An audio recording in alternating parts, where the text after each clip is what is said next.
Tulloonni nataanaan lagoonni nan beekunnaan hin baanne waan ati naaf taate jaalewwani dhalootaa naaf hin taane Okamaa kee aadaa fagoodhaa inni dhufee gara Nama koo damqabne walqixxatti naaf ertee kaa'u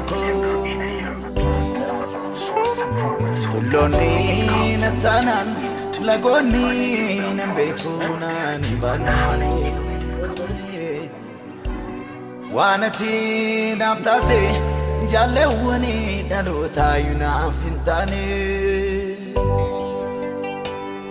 Okamaa kee aadaa fagoodhaa inni dhufee garaan koo Nama koo damqabne walqixxatti naaf ertee iddoo koo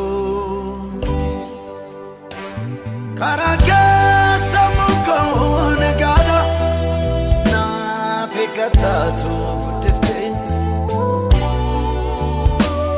abjuu koo siriirsee si faana yoomna yeellasiftee Arkanaan kana taasiseera biyyeessa Guyyaadha kana Yuunivarsiitii Saayinsii fi Teekinooloojii Adaamaatti argamna. Yuunivarsiitiin Saayinsii fi Teekinooloojii Oromiyaa digirii keenya jalqaba bara 2008 Yuunivarsiitii kana fudhanne bara 2006 Yuunivarsiitii kana seenne waggaa 3 as keessa turre yeroo nuyi as turretti immoo yeroo ammaatii wal bira qabnu jijjiiran baay'ee jira.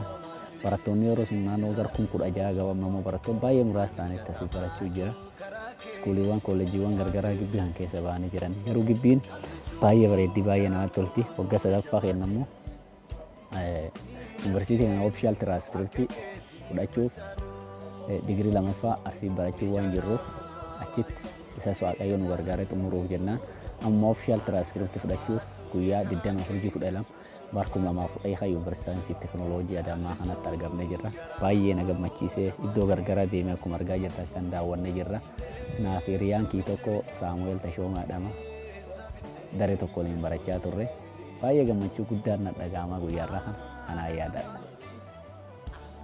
Boruu Koonsoo nama jedhamu daree tokko kilaasii tokko waliin barachaa turre isaan wal argine. Waggaa 3ffaa keenyatti wal argine yeroo dheeraa erga gargar turre booda innis maastersiisaa xumuruudhaaf yeroo muraasatu isaaf hafe har'ammoo ofishaal tiraanskriptii fudhachuudhaaf as gibbii Adaamaa kana waan dhufeef isa waliin dhufne kunoo gibbii dura keessa turre baay'ee jaallannu yaadannoo garaagaraaf footootti ka'aa baay'ee itti gammannee jirra. Kanaaf baay'ee natti toleera. Tokkoffaa addunyaa koo yookaan immoo hiriyaa koo baay'ee jaalladhu jin carraa kanaan wal argeera.